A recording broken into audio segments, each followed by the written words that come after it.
Hey guys, welcome back to the show. We're keeping it real, goes right. Welcome back to Real Take Sports Talk live here on YouTube. Guys, remember to subscribe, like, comment any questions. We'll be answering them throughout. Andrew, my friend, it's so good to see you. How you doing today? Doing pretty good, my brother. How you doing? I'm doing good. As always, it's me and Andrew, Omar and Andrew holding it down.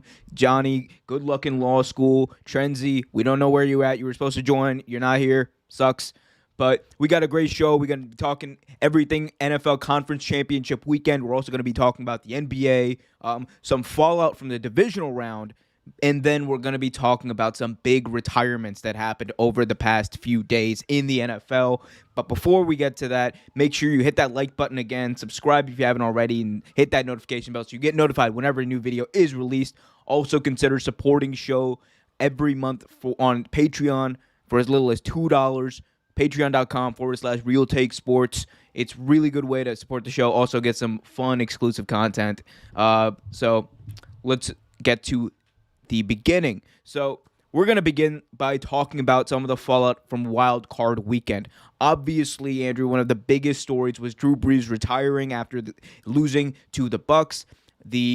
But the biggest story before that was the Saints losing to the Bucs 30-20. Drew Brees obviously threw a late game interception that iced the game, as well as his career. But Andrew, let's start with the game. What happened in the game? I mean, Tampa Bay's defense just took it to a whole. This was different. Like, I didn't see this Tampa Bay defense the first two times they played. Tampa Bay's defense really, they stepped up. You know what I'm saying? Like, the motto defense wins championships, like, it showed. Like, and they ended up prevailing, man. Like, obviously, it's good. A lot of people are going to point to Tom Brady. He did put up 30 points and everything like that. He capitalized on the mistakes that the Saints made, but ultimately, it was the defense that I think won them this game. And Drew Brees, it wasn't the send off that me, just a fan of Drew Brees from pretty much the very beginning since he came out of Purdue, wasn't exactly the send off that I wanted from Drew Brees, but you know what? When it comes down to it, he's a first ballot Hall of Famer. Oh, yeah. Statistically, one of the most accurate, probably the most accurate passer in the history of the NFL. He does have a Super Bowl. He's getting in the Hall of Fame. So wasn't exactly the send-off I would have wanted for Drew. But you know what? Hey, man, he learned what a lot of other people in the AFC learned, which was, you know what? You got to come out, you got to go through Mr. Brady. Got to go through Tom. And just like many before, that's a very tall task that few have done. And Drew Brees, he learned. Playoff Tom that's a whole nother animal. He's different. He's different. And he showed exactly why. We were wrong. Like, we'll be the first to tell you we were wrong. We had the Saints winning in a blowout, actually, both of us last week. So, sucks for us. We were wrong. But, when you look at this game and what happened, I think you can point to the defense just did not get the pressure on Tom Brady that they got in the first two meetings. That was it. And that really was the game. I said the key for the Saints and the key for Tom Brady was to keep the Saints out of his area code. For the Saints, it was to disrupt as much as they could. They obviously didn't do that as much, and that's what led to them losing this game, I think, in the end, because that allowed Brady to play his game. He was able to spread it to receivers. Leonard Fournette had a decent day. It was so, I mean, the Bucs, honestly, you could say they really all the momentum of the game was with them throughout. There really wasn't a moment, I think, other than when they ran that trick play, the Saints did, and got that touchdown to Jameis Winston. From Jameis Winston, I don't think there was a moment where they actually dominated the game or had that momentum. But when you're talking about Drew Brees, let's get to it. Drew Brees, obviously one of the best to ever do it, arguably the best, some people might say. And, it'd be tough to argue against, though. He's number one in yards, number one in completion, over 80,000 yards, 7,000 completions, 570 touchdowns, behind only one, the aforementioned Tom Brady. He and Brady have been fighting for that number one spot for all-time touchdowns for a long time. But I think that, Drew Brees, I think his legacy is going to be defined as, I think it's going to be twofold. One, if you ever saw Drew Brees throw the ball, I think Drew Brees is the best pure passer of the ball. Like, the way the ball looks and just the delivery and putting it exactly where it needs, the timing is impeccable. It's undeniable that nobody matches up the timing that Drew Brees had. Nobody matches up just the way, the aesthetic of the ball and the way it would come out of his hand. And being a shorter quarterback, especially at the time where he started his career, 2004, shorter quarterbacks were not, or 2001, shorter quarterbacks, they weren't a thing. Like there's a reason Doug Flutie spent like 14 years, and he was like 5'11". He spent 14 years in the CFL, not the NFL. So Brees was playing in a time, and he overcame all of that. He overcame all of that, and he became one of the best passers in the NFL. He's held like almost every single season passing record there is. The dude, he's a stat machine, but he's just greatness personified. And I think that he's obviously first ballot Hall of Famer. But I think the other thing that people are going to talk about is where does he rank up there as far as all-time greats, and that's like a whole different conversation. I think that he's obviously not Brady. He's not Elway, or he's not Montana. He's not like top 5. He's not Unitas even. Like I think Brees would probably all-time list probably just be around that like maybe the bottom of the top 10, top of the top 15 kind of thing, because the thing that he has against him, unfortunately, even though that's one Super Bowl that he has was amazing, and what it did for the city, that's also a part of his legacy. Just what he meant, what that Super Bowl and what he meant to New Orleans, it's beyond explaining. I don't even need to explain it. Hello, Grumpy5916. But Brees is just, Brees is going to go down as one of the all-time greats, first ballot Hall of Famer, and honestly, for me, I think the best quarterback to watch, because every time you were watching him, it felt like he was either breaking a record, or he was like tying a record, or he was doing something like that. So, I'm gonna miss Brees. Yeah, man, and like you said, a question now for the Saints is, where do the Saints go from here? Like, where do the Saints? I mean, they've got some, great pieces already. Like, they have some great pieces already. The defense, that defense is great with Cam Jordan, everything like that, with the corners and everything like that. Sean Payton's obviously a very good coach, but, you get a first ballot Hall of Famer like that. It's very, you know what I'm saying? Like, you just don't, you don't replace, like, you don't replace that. Even Denver. Remember Denver a couple years ago? Even though Denver did have, it was a late, very, very, very late iteration of Peyton Manning, they still have not. Yeah.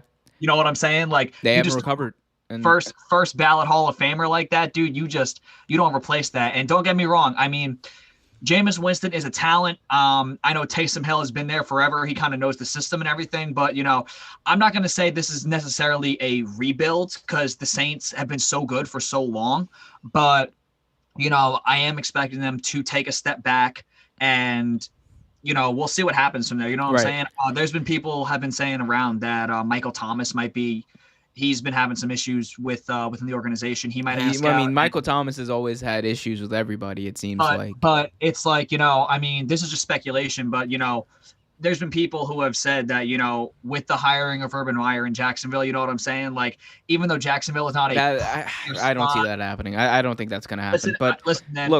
Look, I think that, the point you're trying to get at, and for those who were asking in the chat, yes, Drew Brees did officially retire according to Jay Glazer from Fox. Yep. So he already had a deal. I think he already had a set to be like the next like Tony Romo or something like that. Like, he already had a deal. I think they're gonna take him on Fox, I believe. But yeah, he's the next Tony Romo. It'd be interesting to see who they put him with. I want to see who they put him with. Yeah, I mean, because he's not gonna be. I mean, for God's sakes, I would love. I just don't put him with Joe Buck. No, I don't want to see him with Joe Buck, because Joe Buck, I hate watching Joe Buck call games. Sideline touchdown. I don't want to hear that with Drew Brees. No. If only he was going to like Monday Night Football, that would be interesting. Because I think Monday Night Football is gonna end up losing. ESPN? Who? ESPN's gonna lose Monday Night Football. You said? No, not ESPN. Monday Night Football is gonna lose Louis Riddick.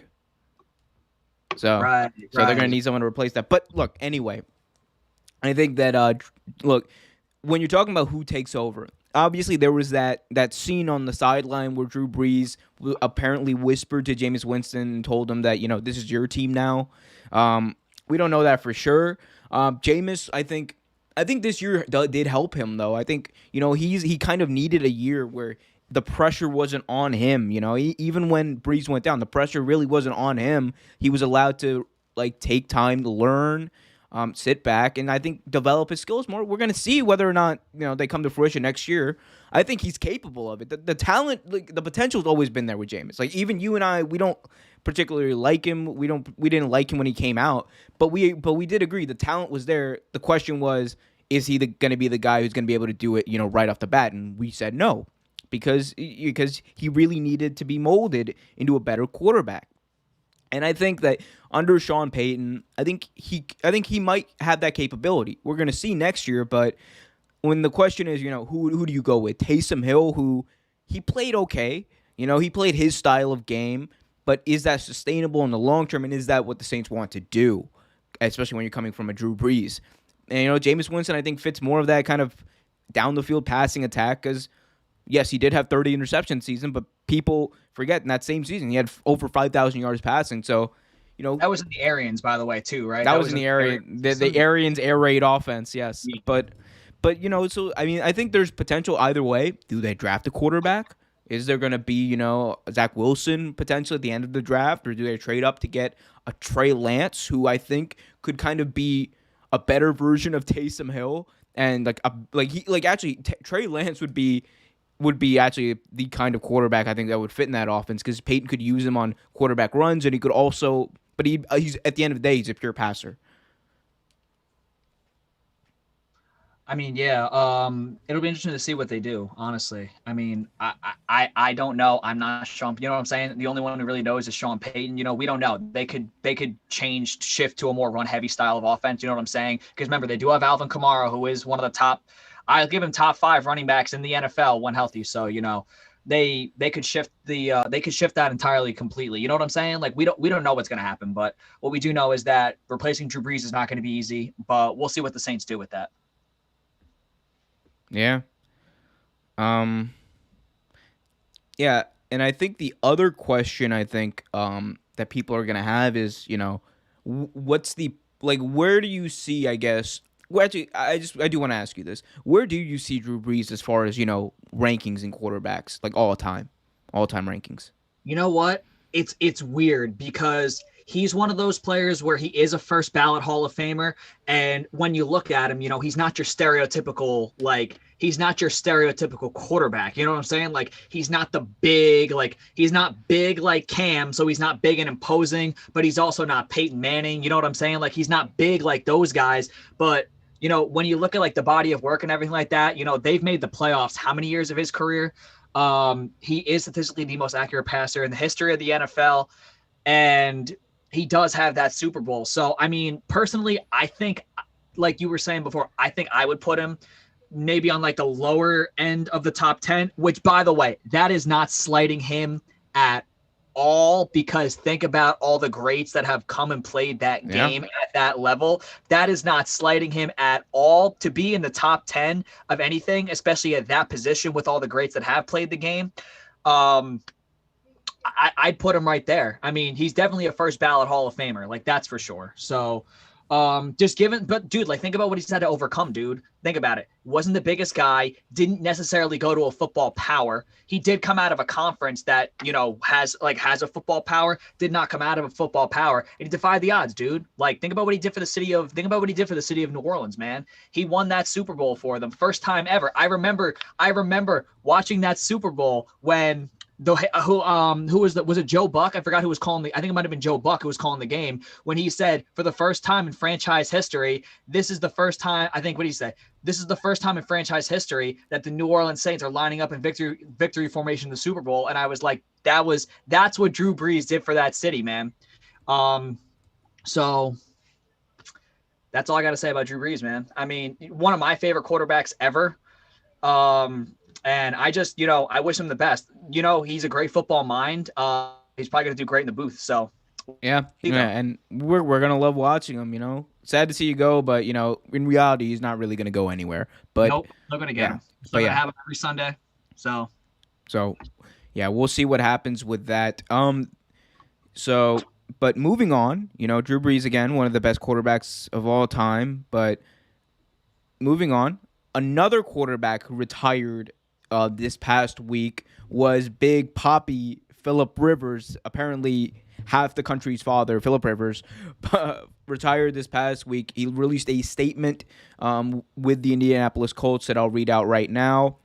And it states that every year, January 20th is a special and emotional day. It's the St. Sebastian's feast day, the day I played in the AFC Championship game without an ACL, and now the day that after 17 seasons, I'm announcing my retirement from the National Football League. Thank God for allowing me to live out my childhood dream of playing quarterback in the NFL. I am grateful to all of the Chargers for the 16 seasons and to the Colts for the 17th season.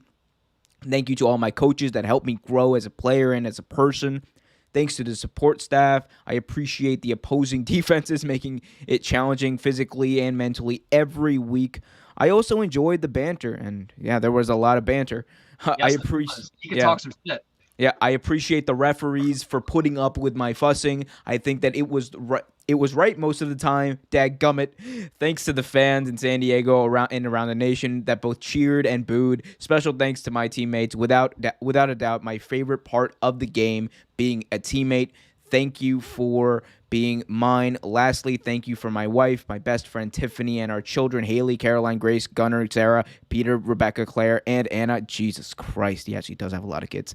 Could not have done it without y'all. And unwavering support. As my playing career comes to an end, the next chapter begins. So that was a rather lengthy statement. Not as lengthy as the amount of kids he has. Obviously, Jesus, reading that was. I deserve some sort of award for reading that. But regardless, Philip Rivers retired from the NFL after 17 seasons. He had 16 with the Chargers, 1 with the Colts. He's been in decline for the past few seasons, but he's still actually probably, he's still a starting quarterback level caliber player. Not franchise, but what is Philip Rivers' legacy? Because obviously we know he never won a Super Bowl. He was never, really an MVP candidate, even though there were some years where you could say he was up there, but he was never really that guy. But, he's not like a Joe Flacco type where it's okay, he's obviously not a great quarterback. Philip Rivers for a long time was a great quarterback. So, Andrew, what's Philip Rivers' legacy after retiring? He's another one. He's a weird one because you got to think about it this way too. A lot of the jokes that are made about Phil Rivers are made about the interceptions because he has thrown one or two interceptions here and there. Yeah. But you also have to think about it this way. He did not win a championship. He didn't win a championship. I don't think he ever played in a Super Bowl. But one thing you have to take into account when it comes to Phil Rivers was the talent was there. The talent was definitely there from day one, and he had a good head on his shoulders. He was very durable, very resilient. Man didn't miss a game. The thing that you have to take into consideration when you think about the legacy of Phil Rivers was obviously something that not many people remember or not many people are going to take into consideration. I think some people will, but you remember on draft day? Do you remember on draft day when Phil Rivers was drafted? Mm-hmm. Eli Manning said, I will not. And this was his dad. He had his dad in his ear. And he said, I will not play for the San Diego Chargers. So with that being said, because Eli Manning would have been in San Diego. With that, he went to the Giants. Obviously, much better situation than what Rivers went to with the Chargers. Phil Rivers, he said, fuck it. You know what? I want to play football. I don't care where I'm playing football. I want to go play football. Right. Played for the Chargers. He lasted this long. They went to the playoffs, dude. They moved. Remember, they moved from San Diego to LA. And even though they were not the best team, they did stay relevant. They were always in the playoff picture, not necessarily the favorite to win, but you also got to understand too. What were we saying before? Drew Brees fell victim to what? Drew Brees fell victim to Tom Brady. He had to go through Tom Brady, especially in the AFC, right? You also have to take this into consideration. Think about when he was playing. Think about the other Hall of Famer that he also had to go through in the AFC, particularly once the guy also went out west, was Mr. Peyton Manning. Yeah. So you have to go through guys like that just to get to the Super Bowl. You know what I'm saying? I'm not saying that should be a knock on Phil Rivers because he couldn't do it. Those are two of the greatest, you know what I'm saying? Those are two of the greatest players ever that he had to go through. He couldn't get through them. Shouldn't be a knock on his career at all. You have to remember Phil Rivers he played as long as he did, pretty much made the Chargers for the years they were relevant, even though he did have LT, did here and there, but who hasn't? And he didn't miss a game, man. This man didn't 240 consecutive starts to end his career. He always showed up. And even to the very end, obviously he wasn't the same Phil Rivers that, he was 17 years ago, dude. Indy was a playoff team this year. Indy was a playoff team. That's true. And Indy was what? One possession was within one possession of the team that's playing this weekend in the AFC Championship game. So you have to think about that when you think about Phil Rivers. Like he was a warrior from the minute he set foot in the NFL out of NC State. He did talk a lot of shit, which I love because I love those quarterbacks who talk a lot of shit. Who doesn't like someone who talks shit? And exactly. It's also not just that he talked shit; it was the way that he talked shit. Philip Rivers would never actually cuss. He would be saying like, "Oh, dadgummit, you can't flab it." Like he didn't cuss. He did it all 17 seasons without cussing. That is crazy. And he's another one, dude. I would love to see him in the booth. I would look because he's probably a great football mind, having played so long and having had like the success that he did have, even though he didn't win a championship. I'd love to see him in the booth. Honestly, if he's retiring, offer that man a contract too. Imagine you have him and Drew Brees in the booth breaking down the game for you, dude. I would love to see that. I would absolutely love to see that. Because Drew Brees is like, the laid back, kind of like, like he's a dad, you know what I'm saying? Like he's like the laid back. And you got Phil, dude. Phil's hilarious. And the fact that he could talk shit without cursing, dude, I would love to see this man in the booth, honestly. Yeah, I'm not going to argue with you there. I think that Phil Rivers is going to be entertaining. And he's going to, and I think that not cussing is going to really attract networks to him, especially. So, okay. You hinted at it. The Colts are a playoff team, and they really were a playoff team 2 seasons ago when they had Andrew Luck too. So this is a team that has the core, and they have the core under contract for the next 2 years at least to win. To actually, I'm not capping when I say this. They have a core that could win. I think they have a core that could contend if they have the right quarterback. I don't think Philip Rivers was the right quarterback to make them a contender, but if they had someone at the caliber of like an Andrew Luck, which I'm not saying that's like commonplace, obviously, but Andrew Luck just don't. Andrew Luck don't grow on trees, but this is a team that's one franchise quarterback away from contending. So, what are some options you think that could be out there for them, or they might consider? Well, I know a lot of people were big on potentially Matt Ryan, then making a trade, bringing in Matt Ryan, but I don't think with Atlanta just bringing in Art Smith from Tennessee, I don't think that's going to happen. I think we're going to see I think Art Smith is going to unleash a version of Matt Ryan that a lot of people like. Don't get me wrong, Matt Ryan won an MVP. He might unleash MVP Matt Ryan. He very easily might with the way this guy was able to unleash Tannehill. And I'm not even going to bring up the AJ Brown thing because AJ Brown made the Pro Bowl with pretty much 2 meniscus tears in his knees. So I'm not going to get into that. Another one that I'm thinking of was a lot of people aren't big on Carson Wentz. A lot of people are not big on Carson Wentz to Indy. I think Carson Wentz would be good for them, though. I mean, think about it. He's a veteran. He does have a big contract, so we're going to have to see what happens with that. They would have to make the numbers work, but I'd like to see Carson Wentz, dude. When Carson Wentz has a team around him, particularly at defense, dude, that defense in Indy is no joke. They have a scary defense. With that kid, Jonathan Taylor, who is the future in the backfield and everything like that. Mm-hmm. They got Hines and everything like that. I think – you know what? I personally, if I was Indy, I would look into potentially going out and getting Carson Wentz. I would go out and get Carson Wentz. Yeah. I think Carson Wentz is the name that everyone's floating around as one they could get. The other names that I think we're floated that I'm floating around. This is like Adam Schefter hasn't said anything, but I think makes sense. Did Orlovsky say it? But did Orlovsky say it? No, Orlovsky definitely didn't say this because Orlovsky's still Okay. like on of the opinion that the Eagles should keep Carson Wentz. But Right. I think that look at the other person in that quarterback room. No, not talking about Nate Sudfeld. I'm talking about Jalen Hurts. Jalen Hurts. People say that he didn't win those games, but he had a terrible football team, a stink of a football team. Those games until the end. It was a dumpster fire. That was a dumpster fire too. I don't think people not, really.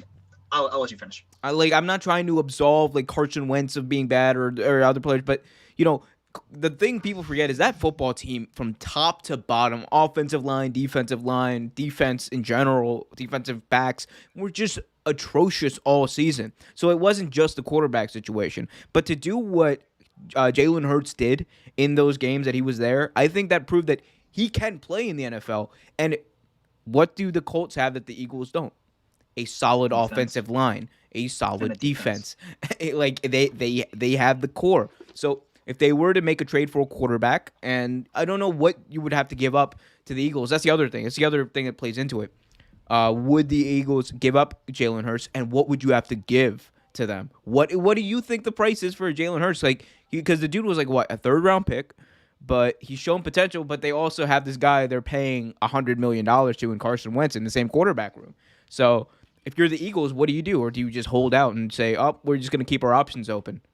You might, if you're the Eagles, you might just do that. I mean, you could potentially dangle him out there. Mm-hmm. I don't know what kind of return Jalen Hurts would get, because whatever deal they have in place is going to be scrutinized when you think about it. Whatever deal you have in place, people are going to look at it and people are either going to say that's too much you're giving up for Jalen Hurts, or that's too little for a guy who's unproven, who did, even though he's unproven because he did appear in a bunch of games or a few games down the stretch, and he didn't win. And even though he did, have individual success, he did have individual success in those games, he didn't really contribute that much to winning. Now, we can't necessarily point that all on Jalen Hurts, because anybody who watched the last game of the season saw that team was blatantly trying to lose. So you can't very blatantly trying to lose. It was so obvious. You can't put that all on Jalen Hurts. So I personally don't know, just because, no matter what deal gets floated out there, it's going to get scrutinized. You're either giving up too much or too little for a guy who's unproven, and that's Andrew. That's the thing. So yeah, Jalen Hurts is one option, but what if I told you that there's another option potentially out there, a quarterback that could be on the trade market? And what if I told you this quarterback in his, I believe, 20 NFL starts so far has 37 touchdowns and only 11 interceptions? What if I told you this person was completing 63% of his passes? What if I told you this person was on one of the worst teams in the NFL, the worst team in the NFL last year, and I know where you're going with this. And you know where I'm going with this. And he's familiar with he's very familiar with every team in that division too. Oh, all yeah. the stadiums, everything. Gardner Flint Minshew II, who is going to be, I think, the steal. If he does get traded this season, is going to be the steal of free agency, the steal of the trades that are going to be going down this offseason. Gardner Minshew is, the dude's proven that he can be a top-level game manager. If his ceiling is Alex Smith, that's a pretty damn good ceiling, especially when you got a team like the Colts, who I think an Alex Smith-type player could actually go there and win. Like I'm serious, with that team, that nucleus they have, that defense. People underrate that defense. Philip Rivers didn't throw so many fourth-quarter interceptions. That defense would be touted as a lot better. But Gardner Minshew, I think, in that offense, that it's an offense that has, two running backs that can help him out. They have an offensive line, unlike in Jacksonville, that's actually going to keep him healthy and keep him upright. And T.Y. Hilton is still a pretty good receiver, we found out this year. He's still got some juice, They probably need to get retool a little bit on back in their receiving core, but I think that Minshew would be a good fit in Indianapolis, and I like just like I said, Chicago would also be a good fit. But the more I think about it, the more I'm like, the dude's on his rookie deal. He was a 6th-round pick. What's the market for a Gardner Minshew gonna be in the trade market? Because you're not seeing a lot of buzz around him, so it's possible that the Jags, who are going to pick another quarterback anyway. They're going to pick, Trevor Lawrence or Justin Fields. We don't know. We don't know yet because that Ohio State connection with Urban. Urban said earlier in the year before any of this, like the rumblings happened with him even considering the job in Jacksonville. Urban said before the season started that if he had to pick between the two, he would take Sunshine. So I think plus you got to understand too, the owner wants to make a lot of those decisions, and if the owner tells him I want Sunshine in here, guess what? He's bringing Sunshine to the Sunshine. All right, but yeah, so you're gonna get that rookie quarterback that's going to that's going to change the franchise. So what's to be done with Minshew? If there is trade value, I think the Jags, in a rebuild, they're going to try to get that. So, but what would you give up for Minshew if you're the Colts in this trade? Granted, you're also a division rival in this, so. That's what for me makes it so like difficult. Like that's the hardest thing is teams don't want to make deals within the division. Like teams don't do that. You know what I'm saying? Like, especially Jacksonville. Like I can go back and I can show you, dude. I could show you interviews where Jalen Ramsey straight up said, he goes, I want to play in Tennessee. He goes, Jalen Ramsey straight up said, he goes, I either want to play in Tennessee or Oakland. And they sent him to LA because the Jacksonville Jaguars organization would be damned if they ever sent that guy to one of their division rivals. You know what I'm saying? That's fair. So that's why I think the whole thing with Minshew going to Indy, it would be a lot more difficult because teams are not inclined to make deals within the division. Like I heard people were talking about potentially, trade and bring in Deshaun Watson to Jacksonville. And I was like, see, the problem with that's okay. I've seen, that's not going to happen. Look, you might get away with a Minshew. You actually might. I think Minshew you could get away with, depending on what the Jags actually view of him, right? But yeah, Deshaun Watson's not getting traded in the division. That's not happening. They're not a player of that caliber. They're not sending him. So, as much as I like the idea of Minshew potentially going to Indy with that O-line, with some actual weapons, don't get me wrong, DJ Chark is good. DJ Chark is, he's cool. Very solid. He's solid. The running back they got there is cool. He's not Jonathan Taylor. You know what I'm saying? Like they don't have a T.Y. Hilton in Jacksonville. So they don't have guys like that, and they don't have anywhere near that O-line or anywhere near that defense they got there. Like CJ Henderson is good. They do have some solid pieces on the like young pieces on the outside when it comes to defense, but ultimately no. That's the only issue I have with the Minshew potentially going to Indy. Like trust me, I want to see Minshew succeed. I think he would succeed in Indy. The problem is the Jaguars organization knows that, and hell will freeze over before the Jacksonville Jaguars organization makes any deals to help any team within their division. I watched it firsthand when Jalen Ramsey straight up said, I want to go to Tennessee, and they sent him to LA. So that's fair. So we'll see with that. But at the end of the day, Phillip Rivers, thank you for your service. We will see you in the booth as well, and hope to see great things from him moving forward. And again, if you're just joining us, if you haven't already, remember to subscribe down below. Check out some of the links as well. The full version of the podcast are available on Spotify, Apple Podcasts, and Stitcher. Hit that notification bell so you get notified whenever a new video is released. Also, if you can, consider giving to our Patreon for as little as $2 a month. You can get some awesome exclusive content. That's patreon.com/Real Take Sports. Let's talk next about something that's very near and dear to my heart, the Baltimore Ravens, who unfortunately lost it was not fun to watch. It was in terrible fashion to the Buffalo Bills. It was a lot closer, I think, than the score actually says, 17-3 up until the fourth quarter, but Ravens just couldn't get going on offense. Lamar Jackson obviously got injured at the end of the game, and I think that kind of put us out of the game, even though Tyler Huntley had a very good performance for the situation he was in. Undrafted rookie, comes in, has virtually no practice time almost the entire year, and in a playoff game, comes down and brings them down with an ability to score and make it a one-possession game with time left on the clock. So I give him chops for that. But it was too big of a task against this team. So the Bills move on to the AFC Championship game. We'll break that down later in the show.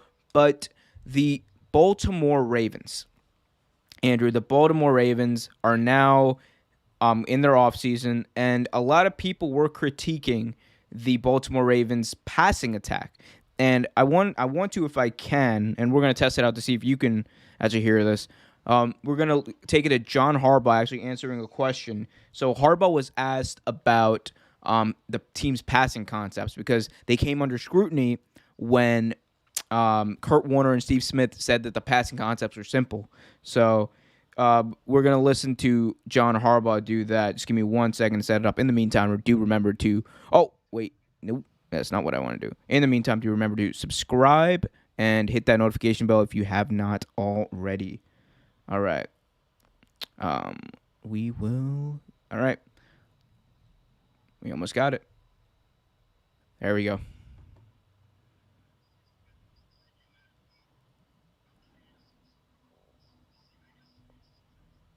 Oh.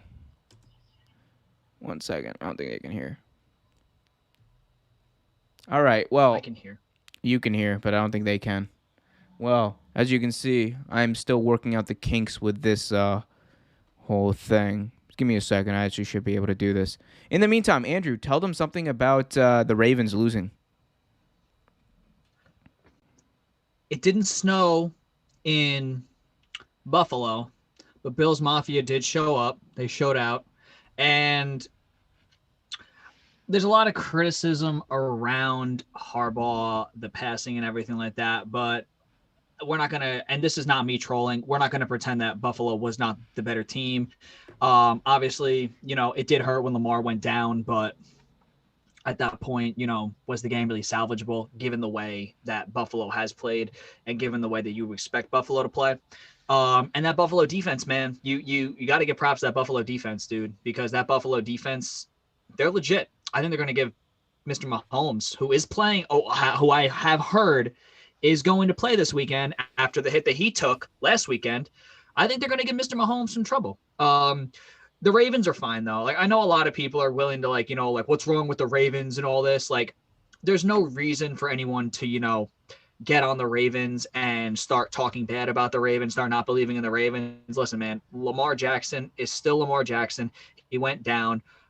This season was a weird season given the COVID, given, the weeks of uncertainty with who's going to play this week, with buys being inserted, buys being taken away, you know what I'm saying? Wednesday night games, you know what I'm saying? So Wednesday afternoon games, as I should say, you know what I mean? Tuesday night games. So I wouldn't necessarily just start, disbelieving in the Ravens. They're still a very good team. They're defense first. And they got something in J.K. Dobbins. Yeah. As I heard, they just recently parted ways with Mark Ingram for some salary, to save some salary. But I think the organization, they're in good hands. Harbaugh's still a good coach. They just ran into a buzzsaw. I mean, dude, this could be Buffalo's year. They just ran into a buzzsaw. Very well. This could be Buffalo's year. So yeah. So I think I've got it fixed now. So this is John Harbaugh reacting to Kurt Warner's comments, calling the Ravens passing attack weak. That's been thrown around. Do you see any validity in that? And also, do you expect to do any kind of sort of ground up overhaul of the passing offense like we've seen you do with other aspects of the teams in recent offseasons? No, I mean, I disagree with Kurt and Steve on that, and I love Steve, and I don't really know Kurt that well, but the passing tree, we run all the routes on the passing tree, if they want to talk simplistically, the quote-unquote passing tree. We have every route in football, and we have every route concept in football. We throw it less than most teams do because we run it so well. And I know that Kurt would probably love to see us be a drop back passing team that gets the ball out on time in a West Coast type style, or a Greatest Show on Turf type style. But that's not the offense that we run, and we're not going to change an offense that because it doesn't fit his eye. So, but we've got all the concepts. There's nobody has more effective movement passes and more effective play action passes off of a run game than we do, because we've got the most complete run game, and we've got all the play action and movement passes off of that. And all of our drop back passes are, we're not going to be as complex as a Pittsburgh or a team that throws the ball 40 to 50 times a game, because we don't throw the ball as much as they do. So I think that just stands to reason. So we'll build the passing game around our players and our talent, and around our quarterback, and around our running backs, and around our offensive line, to suit our players. So yeah, that was John Harbaugh in very scathing manner calling out Kurt Warner and Steve Smith basically, and telling them that they're misguided in what they believe as far as the Ravens passing tree being weak. And I'll let you take it in a second, but I do want to say one thing. I don't think the problem is necessarily that the Ravens passing tree is weak or whatever. I think the passing scheme itself is good. It works for the team. The problem is, and the thing that happens with Greg Roman over time is that in situational football, he can kind of get lost. And the same thing happened in Buffalo when he was there. Same thing happened with 49ers, most notably with Kaepernick. Over time, he himself is just not sustainable as a play caller. And that's just how it is. It's just the way things end up sometimes. So I think that's kind of the problem. Do the Ravens need to necessarily move on from him? No, but it might be best for them to sooner rather than later. If not, then he really does need to redo, or he needs to kind of stay strict to his situational football, because his biggest problem has always been situational football, calling the wrong plays, calling the wrong schemes at the wrong times, kind of going with his gut sometimes when he really should just go with what the playbook says and what the plan is. Yeah, I don't necessarily, like I was saying before, dude, I don't necessarily think that that's really the issue. I mean, maybe improvising, maybe bringing in a new offensive scheme could help the Ravens, but dude, they made the playoffs. They won a playoff game. Lamar won the MVP last year. As I told you, dude, they just ran into a buzzsaw. Like, they just ran into a better team. And that's not a knock on the Ravens. It's not like they were blowing us out or anything. Tucker, obviously, we left 6 points on the board because I don't care what anyone says. Buffalo didn't win this game. The wind won this game. The wind won this game because Buffalo's a tough place to play, man. Buffalo's a tough. It is a tough place to play. But I will say this. The Ravens, look, we lost. Yeah. And a lot of it, though, I don't think was due to Buffalo. I think in the end, the Ravens just kind of shot themselves in the foot. They were calling the wrong plays. Lamar Jackson throws that pick six at the end of the game on a really bad read. It wasn't like Buffalo. It wasn't like the defender made a cut or made a nice play. Lamar Jackson threw it right to him because he just didn't see him on the flat. So I think that's more of the issue there. I think the Ravens lost this game more than Buffalo won it, and that's not trying to take anything away from Buffalo. Buffalo's a good team. I love Josh Allen, and I think they actually have a really good chance in the AFC Championship game. We'll get to that in just a minute. But what I'm trying to say is that, the wind played a factor in it, and it's not an excuse, it's just a reality. The score would have been, I believe, 17-9 would have made it a one possession game, and that's when you have that motivation of, it's still a one possession game, you can still do what? The win made the greatest kicker in NFL history miss 2 field goals in a playoff game. Tucker never misses in 2 field goals in any game, let alone a playoff game. So that amounted to it. Again, Ravens, I think it's a young team. People forget that. It's a very young team, very young core. Hollywood is in his 2nd year. Lamar is only in his 3rd year. The defense is obviously a little chippier, but even the defense, a lot of defenders are, just entering their prime. So I think this team is going to be around for a while. It's just a matter of retooling, not necessarily rebuilding the offense, I think. And just another thing real quick before we move on with the Ravens. This is just from what I observed from the Ravens this season. I don't think they really figured it out. I think they talented their way into the playoffs through the wild card. I just think, they were able to talent their way into the playoffs because the AFC really? South had what? The AFC North? The AFC North had 3 teams in? Yeah, 3 teams in. You guys had 3 teams. I just think, the Tennessee game, that's a rivalry that most people don't really know about. And there was, that was a payback game. They did. I just don't think the Ravens this season really – I don't think they figured it out. They did win a couple big games when they had to. Well, no, And look, I just that's don't what think I'm they trying really to say, figured it though. out That's this what year. I think that comes down to situational play calling on the offense because Lamar is still young. He's still he's not going to be himself calling every single play. It's the reason you have an offensive coordinator calling plays, right? I think that it's just a matter of, like I said, retooling the offense and not changing schemes, but rather just changing the plays that you call in those moments because, you know, like I think that's more of it. As the season progressed, they got better at it, but then in the Buffalo game, we just got away from it. And could you blame the wind too on that? Could Lamar probably not throw the ball as best as he could?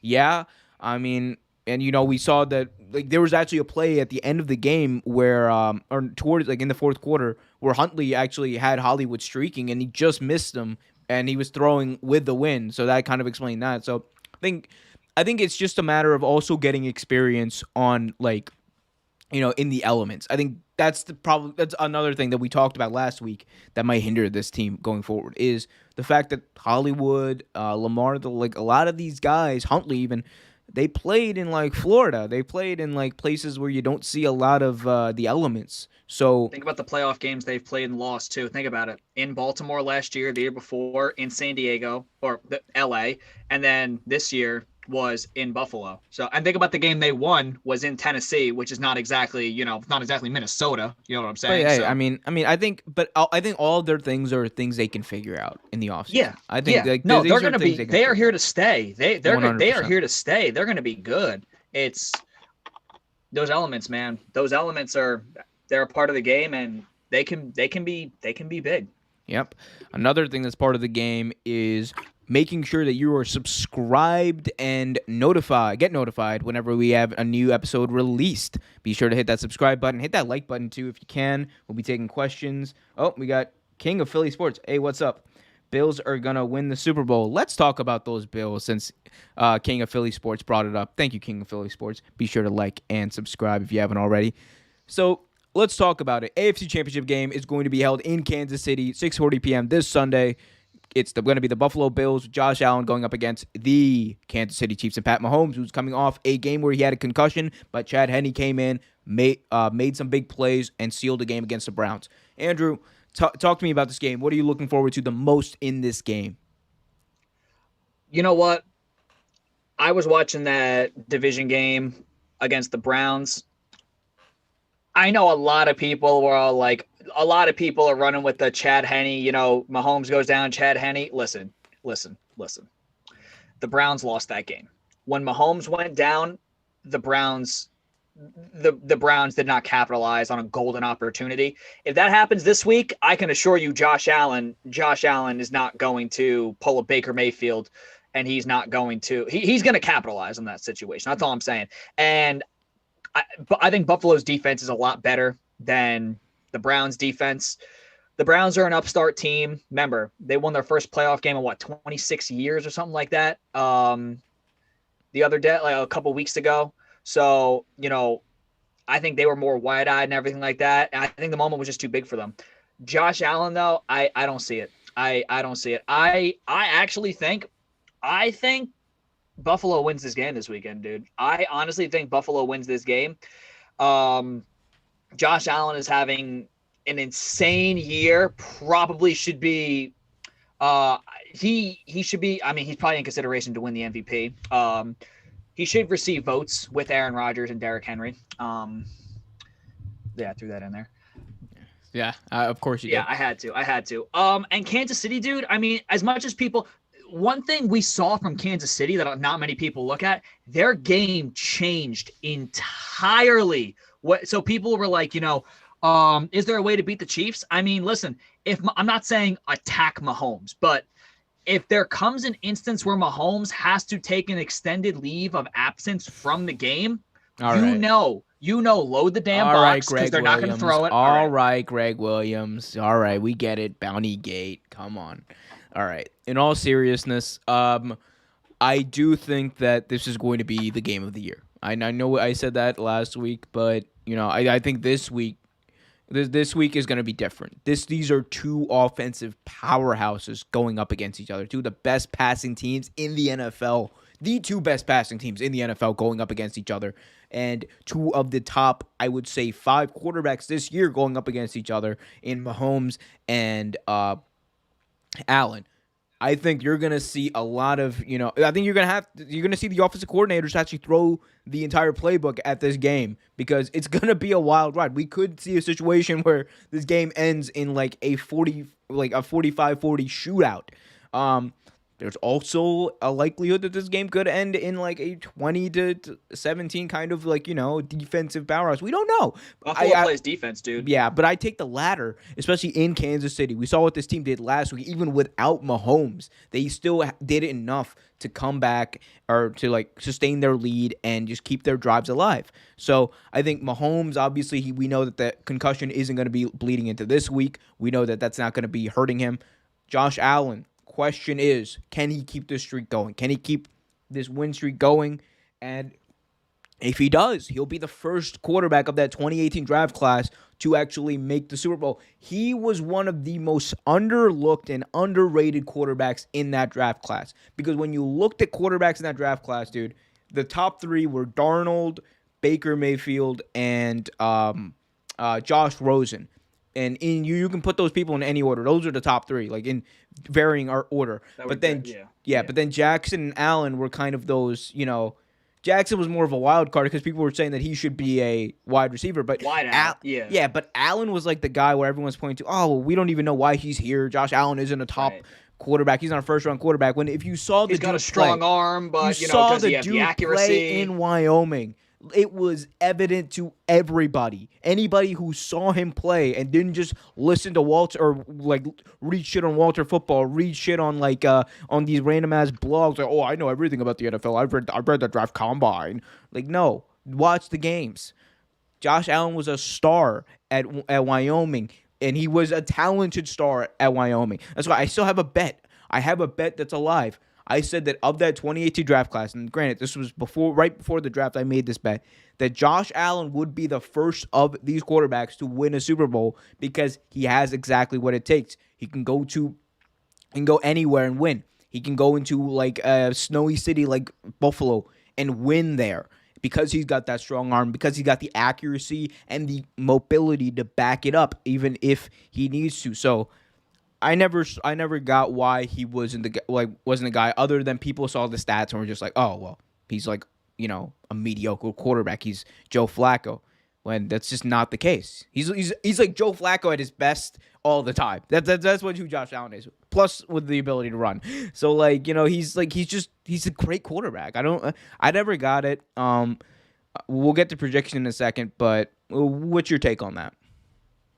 What, the Josh Allen? Yeah, the Josh Allen, like the lack of hype and people like slander. Slander. Yeah, dude. I hated the Josh Allen slander coming out just because like I did watch him play, and one thing that a lot of these people don't take into consideration is why does every I don't want to. I'm not. This is not meant to bash Alabama. This is not meant to bash these quarterbacks that come out of these big schools, but why do all these quarterbacks look so good? You know what I'm saying? Why, like, I'm not saying Sam Darnold is not talented, but why did Sam Darnold look so good? Well, he had fucking juju he was throwing to in college. You know what I'm saying? Like, he had talent around him. Like, think about all these failed quarterbacks that have come out of Alabama. You know what I'm saying? Like, A.J. McCarron, well, I mean, when you're throwing to fucking Julio Jones, when you got Amari Cooper you're throwing to, you know what I'm saying? Like, they're going to make anybody look good. They won a national championship with a walk-on one year because their defense and their wideouts were that good.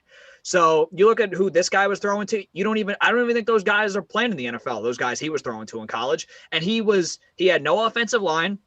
A lot of those throws you see, he's on the run and he's just slinging it, and that's just raw talent. The biggest thing with Josh Allen that a lot of people were really doubting was he has the arm strength. Is the accuracy ever going to come along? And he has shown that, the accuracy came along, and now he is an elite quarterback taking his team to the AFC Championship. Remember, this was a playoff team last year. They were one possession away from going to Kansas. They were one possession away from winning in Houston and going to Kansas City to play. Like, they were one possession away from this being a matchup last year in last year's playoffs. So, yeah, I agree. I think that I think at the end of the day, though, this game is not going to come on Josh Allen, though, because as much as we just praised him,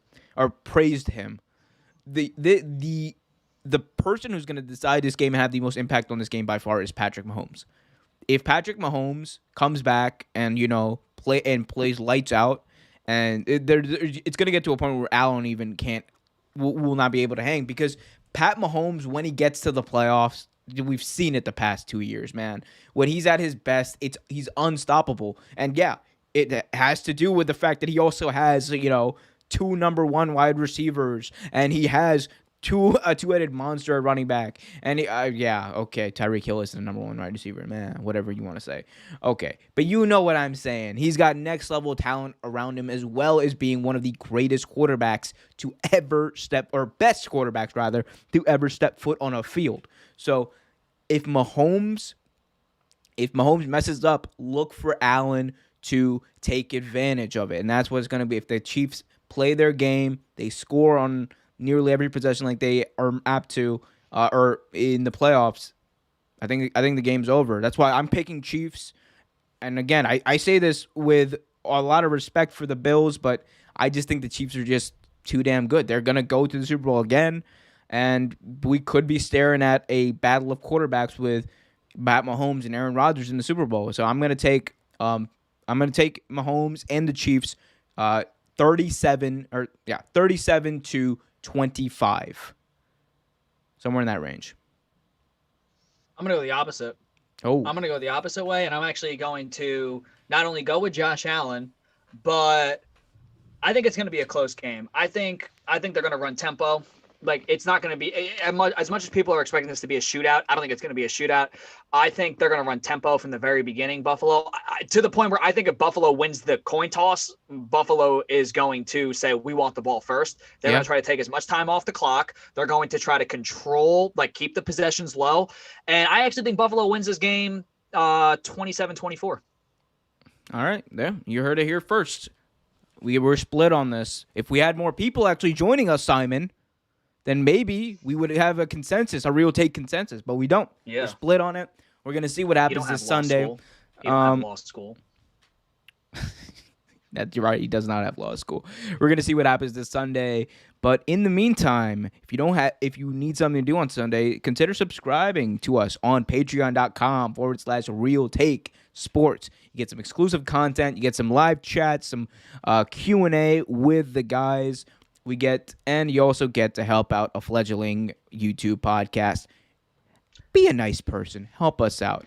Moving on, though, we're going to be talking about the NFC Championship game that's going to be pitting Tom Brady and the Tampa Bay Buccaneers. Tom Brady's back in the championship weekend against Aaron Rodgers and the Green Bay Packers. Rodgers coming off one of the best seasons of his career, and all respect to Derrick Henry, all respect to Pat Mahomes, all respect to Josh Allen.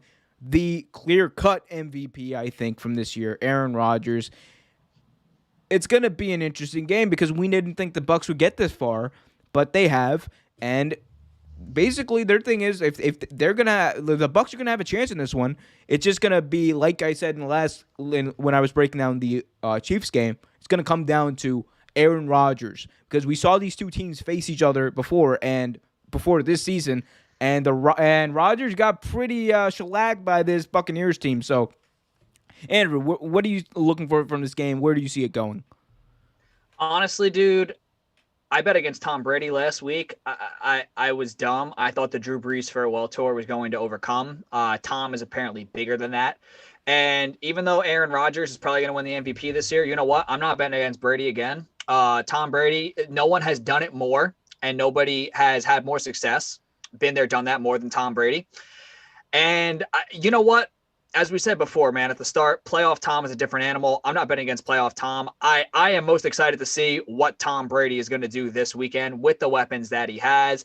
That defense they got there is no joke, dude. Even though it's going to be in Lambeau, hey, we said the elements may play a factor. This man spent his entire career in New England, dude. They're not going to affect him, and it starts and ends with Tom. Those elements are not going to affect him. I think Tampa Bay goes to the Super Bowl. Big words from Andrew. You're picking Tom Brady. Oh, and Pat. Oh, you're not picking Pat Mahomes. Tom Brady and Josh Allen in the Super Bowl. That's your Hell prediction. yeah. Oh, that's interesting. That's interesting. So, Former two division rivals, dude. This was a division. I mean, I'm not gonna say it was a rivalry because Josh Allen just got there, but this was something that we would have seen had Tom Brady stayed in New England. So I would love to see it too, man. Hey, beginning of the season, a lot of people were doubting Tom Brady. A lot of people were doubting, can this team do it? Can this team do it? They knocked off Drew Brees. They knocked off the Washington football team. Hey, you know what? If Tom Brady, this is more or less, when I say revenge, this is more or less his, to Belichick, you needed me more than I needed you. Tom Brady's the kind of dude, you know what? Why not finish it? He already he ended the Drew Brees farewell tour. This is the Aaron Rodgers MVP tour. I end that too. He might as well end it too while he's at it. And then while he's at it, you know what? Tampa Bay has not won a Super Bowl since 2002 or something like that. Just go in and fucking win that too. 2003. Just go in and fucking win that too. Might as well. He's so the GOAT. I would agree with you if Aaron Rodgers wasn't on the other side of the field, and I would agree with you if this season's Aaron Rodgers wasn't on the other side of the field. We're talking about 70% completion percentage, 48 touchdowns to 5 interceptions this season, and over 4,000 yards passing. Didn't even let Jordan Love see the field. Did not even let Jordan Love see the field. And remember, before the season started, there was all this talk about, the Packers, they should have drafted a wide receiver or a running back. They should have got Aaron Rodgers some help. The dude has been able to do all of this with what he has around him. He's obviously been passing the ball to Aaron Jones and Devontae Adams, who he's had. Robert Tonyan came on this season as a tight end and had a fantastic season. I think he had something like 11 or 12 touchdowns. Marquez Valdez-Scantling came on, and he's had a great season, been a great deep threat for Rodgers. There's this other guy, Lazard, I think is his name. He's been great for them as well. So Rodgers has proven that he's been able to do it with guys who might not have all the talent around him. Difference is Brady has a lot of talent around him. But question, Andrew. The question is which one wins out, obviously. I happen to be of the opinion that Rodgers this season, it will not be denied. I think that he was on a mission from the beginning of the season. We've seen it. You and I follow Aaron Rodgers Tuesdays on the Pat McAfee Show Live all the time. And we've seen this development of Aaron Rodgers, this change in his demeanor. People said that he was mean. People said he was a dick. He wasn't a good teammate. The dude's changed his entire appeal. He's changed his entire way of approaching the game. And he's become a more zen. He's become more focused. I think we're seeing a more focused Aaron Rodgers than we've seen in years past. And you see it. The big plays from the Packers, they're leading the league in big plays, and they're that's the thing. They're not talked about. And that's what I also think makes them dangerous. The fact that no one's talking about them, I think they're just going to walk in there, play their game. And remember, this game is in Lambeau. It's going to be frigid. It's going to be cold. Tom Brady, as we know, he chose to play in Florida for a reason. The dude, his arm strength, I'm not saying it's gone, but it's waning. It's been waning. And at 42 years old, it's only so far he can throw the football. So, not saying that he's past it, granted, but I think we're gonna see. I think Tom Brady have trouble to land the deep ball, and we're gonna see Aaron Rodgers do what he does and just take over against this Bucs secondary. I got Packers in this. Most notably, I have Aaron Rodgers in this. 35 to. I'm gonna give I'll give them 24. 35-24 Packers. Hey man, I've seen Brady throw a lot of game-winning drives when the sun was out. This is a day game. I've also seen him throw a few game-winning or game-losing picks. So, yes, I have at night. But you know what? It'll be interesting to see, man. I mean, you're going with Aaron Rodgers. I'm going to go with Brady. It'll be interesting to see, which team. Thanks for that, Simon. We're split. Because clearly, yeah, thanks, Simon. Because I don't know. I had something I was going to say. Oh yeah. I just can't bet against Brady, man. I bet against them last week, and I don't want to make that same mistake, man. Remember, we watched this man take down Mahomes in Kansas City a couple years ago in the AFC Championship game. We watched him lead that game-winning drive. Yeah, okay. We saw the refs take down Mahomes in the AFC Championship game. I'm not betting against Brady, dude. This man's to go for the reason. This man's going to get it done. It's a day game. Brady thrives in day games. I don't care whether it's cold or not. Brady thrives in day games. I'm going with Tampa Bay. And you are sadly mistaken, my friend. But hey, we're gonna find out what happens. Let us know what you think in the chat. Ask us any questions. We'll be happy to answer them as we're coming along in this show. Also, remember to follow us on Twitter at Real Take Sports.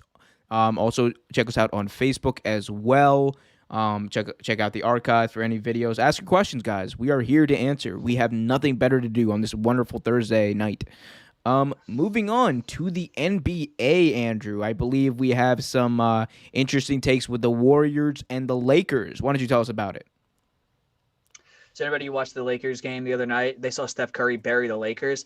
The biggest thing that I've noticed from Steph Curry, I don't know if a lot of y'all pay attention to basketball, like what a lot of the people in the media say and how the players respond to it. But there's been a lot of chatter about how Steph Curry, he's not the guy, he's one of those MVPs, he's one of those championships, yet, the Warriors took a step back and everything like that.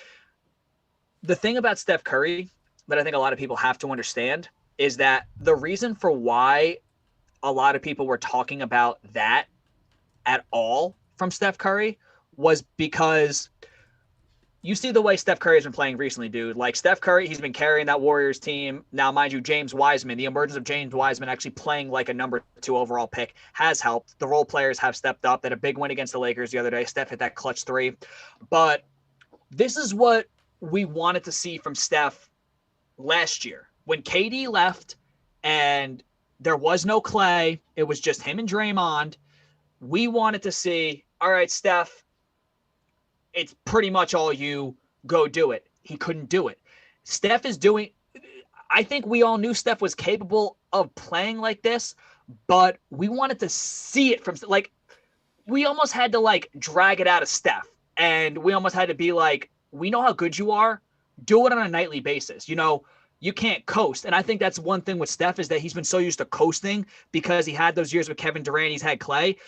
You know what? We wanted to see Steph go out and do it night in and night out, and he is doing it. Now, the problem is, will this be sustainable for Steph to the point where if he gets them to the playoffs, are they going to bow out in the first round because Steph runs out of gas?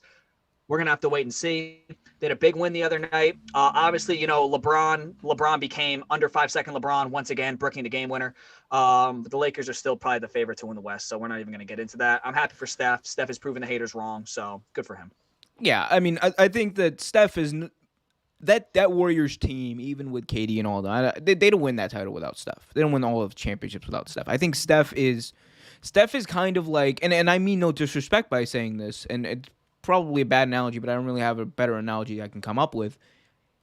He's kind of like on that Raptors team that won the championship. He's Kyle Lowry, and again, that's not a bad thing, but he's like a better version of Kyle Lowry in that he's the leader. That team runs behind him. The offense really runs behind him. But at the same time, he's also one of the best scorers on the team. He's a very underrated defender. He can go in and score in the paint. So I think that all this stuff that's been thrown at Steph, he's not the guy, he can't win with this team. Well, yeah, damn, dude, no one can win. Like it's really difficult for anyone not named LeBron James to win in this league because he's surrounded himself obviously with a lot of talent, and other teams as well have surrounded themselves with immense talent, and the Warriors were one of those teams. So I don't think it's a matter of, is Steph capable of winning a ring? Yeah, I think the bigger question is, are the Warriors with this nucleus with unfortunately Klay Thompson, like we just don't know where he's going to be at, after another unfortunate leg injury. We don't know where he's going to be at in his career. James Wiseman, he's still very young, a rookie. We're going to see what happens in his development. And are the guys that they have around him capable of helping this team win, getting to the play? And it depends on what you mean by winning. They can get to the playoffs, I think, but Are they gonna do anything when they get there? Are they gonna get past the second round? I doubt it, because it's just there's only so far you can go in today's NBA with that one dominant player.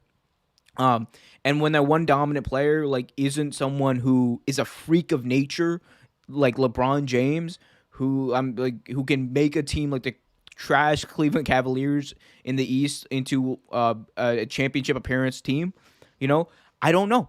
I don't think Steph, unfortunately, is in the position where he can do that. And I'm not trying to compare him to LeBron in that sense. I'm trying to say that, it's just the position he plays is different. His skill set is different. And playing in the West right now is just totally different than playing in the East. But that's where it starts. And that's where the criticism starts of Steph, which is we've established, not just us, but it's pretty much been established, dude, that big men are obsolete. Your traditional big men in today's game are obsolete. It's more of a guard-oriented league. Yeah. So it begins and starts with your guards. This is a guy that's like one of the big reasons for that, by the way. Right. This is a guy that we consider one of the top guards, not just in the NBA, but of all time. So when you have that type of title and you have that type of reputation, we want to see you almost like prove it. Like we're seeing him do it now. We're seeing him do it now where he's going out, dropping 40 and leading them to wins. He's doing it every night. But the fact that he has to expend that much, this is what we meant by, when we saw him not do this last year, and then there's a lot of people who have speculated that he didn't get injured. A lot of people think he quit on the team because he saw them going nowhere. I mean, the dude broke his hand. I think it was pretty evident that happened. But regardless, when you have that type of reputation of being, people have called him an all-time great. If you're an all-time great, dude, you got to show out. You can't just, I have made comparisons when a lot of people were bashing Steph. I've been like, I have said stuff about Allen Iverson. The Allen Iverson thing is not saying, Allen Iverson skill set is better than Steph's. That's not what we're referring to. We're referring to that team that Allen Iverson took to the finals in 2001 and the teams that he had to go through to get to the finals. Could Steph do that? And we're seeing Steph right now. He's pretty much giving it his all every night, which this is what we wanted to see. We wanted him to prove it. Yeah. I don't think Steph wanted to necessarily do that because he's been so used to the marathon, saving himself for the playoffs, but we almost had to drag this stuff out of Steph. And he's proving himself to be an all-time great, but we're going to see, does Steph run out of gas during the playoffs? And this is why another comparison I made was, if you remember those teams Chris Paul had when it was literally just Chris Paul by himself in New Orleans. Before Chris Paul asked out, he had the trade that was vetoed to the Lakers and he ended up going to the Clippers. This is what we saw out of Chris Paul all those years in New Orleans, where it was literally Chris Paul and maybe like a 24-year-old Tyson Chandler with a bunch of aging veterans as the number one seed in the Western Conference playoffs, going in and taking the Spurs dynasty to 7 games in the first round. Don't you dare sit there and slander my boy Chris Kaman like that. I'm not going to slander him at all. The point we're trying to make was Steph. We're putting Steph in that category of all-time great. Now we want to see it. We just don't want to see, you could win the MVP, you could drop 30 when you got 2 other all-time greats next to you. We want to see you do it by yourself and lead to wins. That's why Allen Iverson and guys like Chris Paul. I agree with what you're saying. I agree with what you're saying entirely. And he's doing it. And he's doing it. Good. I think this season though we're really going to see. We shouldn't have had to drag it out of him. We shouldn't have had to drag it out of him. What do you mean drag it out of him? Meaning the way there was all that slander and now he's clapping back. Like he's literally clapping back vocally. Like it shouldn't have had to take that for him to be the killer that we know he is. The dude was injured last year. The season's just beginning. I think you're overreacting, quite frankly, just a little bit. I don't think it's as big of a deal as you're making it out to be, especially in Steph's eyes. I just think that the issue I think that you're also alluding to but not mentioning is the fact that a lot of the attention has shifted away from Steph, from in the NBA conversation in the past 2 seasons. Ever since they lost to the Raptors, team's been dealing with injuries. KD left. The spotlight's been shined on LA, Brooklyn, the Clippers in LA. The light's been shined other places, and you have people thriving like Luka Doncic and Trae Young on the come up as well. So I think the conversation in the NBA has just shifted away from Steph, and he just hasn't been a part of the conversation for so long that, people's memories are short these days. Like, people forget really how good he was. And it's not like a thing of like, oh, you have to drag it out of him. I think he's just doing what he does, and people are like, oh, shit. Yeah, that's Steph Curry. The question is this Steph Curry going to be enough for them to be competitive for a championship? I don't think so, especially not without Klay Thompson. And that's more or less the point that we were trying to make, was because I try to stay away from Twitter beef, dude. There's been people who have been there. No, he's you better don't. than prime Chris Paul. I've been staying away, but there's people. He's better than prime Chris Paul. Allen Iverson doesn't match up. I'm like, listen, Allen Iverson took a team of. He took people like he had Mutombo. Okay.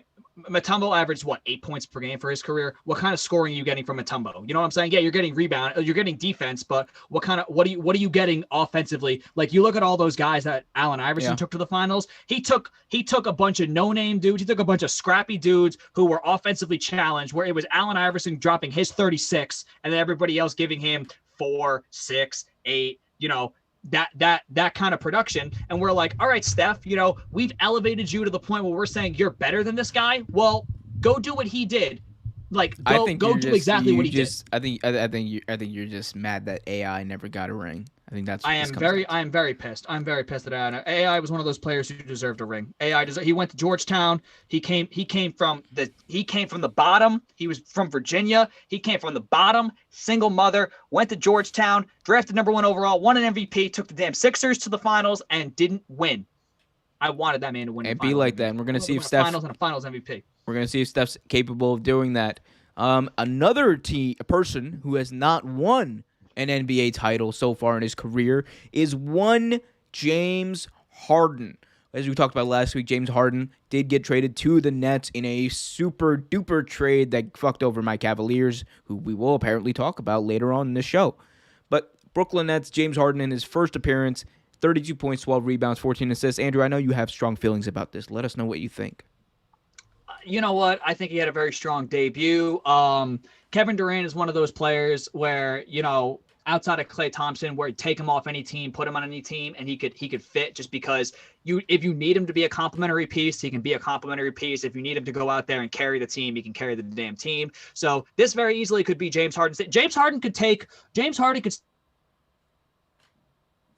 shots a game, and Kevin Durant will somehow still put up a quiet 20 or 25 or 30. Like, that's just the kind of player Kevin Durant is. I mean, I was happy to see James Harden. I didn't like the way everything went down in Houston. I don't like the way he left Houston, because, they gave him everything he wanted to. Like, he acted, when he gave that final interview before he got traded, he acted like, the organization didn't do anything for me. What are you talking about? We got you out of Oklahoma City. You asked for Dwight Howard. We gave you Dwight Howard. That didn't work out. Then we went out there, got you D'Antoni, Clint Capella, got you a big man. We went out there, you asked for Chris Paul, we got you Chris Paul. That didn't work. Then you asked for Russell Westbrook. We gave you Russell Westbrook. We gave you shooters all around. That didn't work. So after a while, it's going to get to a point where, James Harden just has to accept accountability and be like, you know what, listen, it starts and ends with me. I was part of the reason for why this team came up short every time. And just bite the bullet and be like, it's on me. He refused to do that. He acted as if the organization never did right by him. He acted as if every time he went to the organization and said, I want this, make this team better, he acts as if they didn't. He acts as if they stayed put at the trade deadline. He acts as if they didn't go out and they didn't make blockbuster offseason moves every single offseason to try to make that team better and get them over the hump. So I'm happy that he balled out in his debut with the Nets. He's been doing pretty well with the Nets, even though the Nets did lose that heartbreaker the other night to which Colin Sexton balled the fuck out. But yes, he did. But the respect level I have for James Harden has just been incrementally decreasing, and it is what it is. I think he's a very talented basketball player, one of the top 5 talent-wise on the planet. Is he a leader? He's so far from a leader, it's not funny. He's very lucky that he was reunited with his boy Kevin Durant, because I think Kevin Durant going to the Warriors was a great thing for him. It taught him how to win. It taught him how to be a winner, and I think it taught him also how to handle winning, and it taught him more importantly how to teach winning, which that's a very important thing. So we're gonna see what happens with this team, because this is the type of team where if it blows up, because now you're hearing, Kyrie's not happy, and I don't know how true that is, because some of this media stuff you can't believe. So depending on who it's coming from, I've been hearing Kyrie might not be all that happy with what's going on. So Kyrie could be on the move. Hey, you know what? They could get the old big three back together. I'm telling you, if they send Kyrie to DC, Big Russ could be on his way to Brooklyn. They can get that big three back. So the big problem with that is Harden literally ran Russ out of town like 2 months ago. I don't think that's happening anytime soon. I don't think that's part of the issue too. I don't know if you saw the interview with DeMarcus Cousins, where DeMarcus Cousins also gave his take, and DeMarcus Cousins was flat out he called him. He called him out because he's like, you threw us under the bus. You're an asshole. This is why no one wants to play with you. And DeMarcus Cousins, he even said it. DeMarcus Cousins, because this is where I'm talking about where James Harden it's got to stop being less about him and more about the team. Was DeMarcus Cousins straight up said it. He was like, listen, I signed here to play with fucking John Wall, because that DeMarcus Cousins and John Wall are like this. They've been like this since they were at Kentucky. They both committed to Memphis when Calipari was at Memphis before he took the job at Kentucky. Decommitted, went to Kentucky. He went there to play with John Wall. John Wall is a very likable guy. A lot of guys in the NBA like John Wall. John Wall has been dealt a raw deal because of injuries, because John Wall is a likable dude. John Wall did a lot. You and I both know John Wall did a lot for the DC community while he was there, and it broke my heart when John Wall got traded, because John Wall, he single-handedly funded Rose Bar for the past 5 years. He single-handedly kept that place alive. He made the Wizards relevant again, dude. The Wizards were drafted number 1 overall. I mean, John Wall, he put that city on his back. I don't want to bring up Gilbert Arenas, but let's not. Let's not. He took the Wizards to the playoffs, and he's had to deal with injuries. But the point I'm trying to make was that guys thinking that guys wanted to go there to go play with James Harden. No, DeMarcus Cousins, one of the best big men on the planet, he made it abundantly clear. I came here to play with John Wall. The fact that this guy's sitting up here and he's trying to point the blame at us, the only person he should be pointing the finger at is himself. He forced himself out of Houston. I don't know. We're going to see what happens. Houston's been doing better since Harden left, because Victor Oladipo, another one, a very likable guy. So you have a bunch of likable guys down there who like each other, who are team first guys. John Wall is a team first guy. Oladipo is a team first guy. So I think Houston's better off without him. Brooklyn, it's working for now, but you know what I'm saying? Remember, Kyrie's mood changes with the fucking season. So we're gonna see what happens. By noontime tomorrow, Kyrie could be asking out. So we don't know. Yeah. One person that we do know who is going to be asking out because he is disgruntled about many of things that we're going to cover. He is Kevin Porter of the Cleveland Cavaliers, my Cleveland Cavaliers, as I always like to say. So let me just break down what's going on. Kevin Porter on the Cavs right now. He has not played this season due to apparently personal issues, and he's gone back and forth with the Cleveland Cavaliers organization a few times in recently.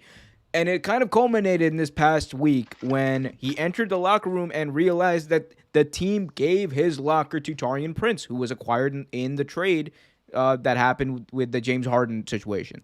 So he loses his locker. Sources said his locker was moved to the wall where, a lot of the younger people were. And granted, Porter is 20 years old, so he is younger.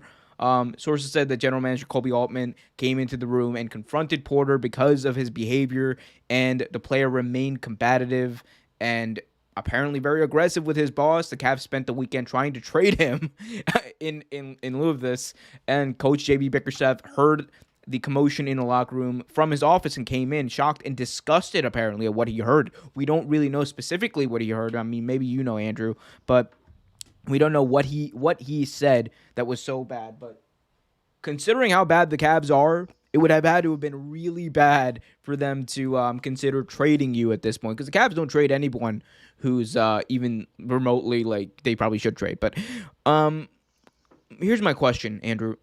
Well, what do you make of all this? Because I'll get to what I think about all this in a second as a Cavs fan. But what do you make of the whole Kevin Porter situation? It's a weird situation because on one hand, the guy hasn't played all year. He's he showed some like flashes as a rookie, but not enough to warrant, like this is your locker and everything like that. But on the flip side, I do kind of agree with Kevin Porter, where the biggest like bit of news that came out to me was that he didn't know. Like nobody told him. Nobody told him that he was, his locker was just going to be moved and everything like that. So he was pissed. You got to understand, dude. Like these guys got personal stuff in there. Like, that's their life. Like that's like almost like that little thing is like their home away from home, like at the arena. You know what I'm saying? So to just have it taken away from him like that, I understand his frustration, but dude, it's a really weird situation because he hasn't done enough to really like, he hasn't done enough to warrant that. But also it's like, as a human being, it's like you don't do that. Like you don't fuck with his property. You don't really do that stuff. And you got to tell the dude. You know what I'm saying? You got to tell him like if you're gonna just take it away. I understand Taurean Prince is a veteran. They just did bring in and everything like that. Taurean Prince has been suiting up.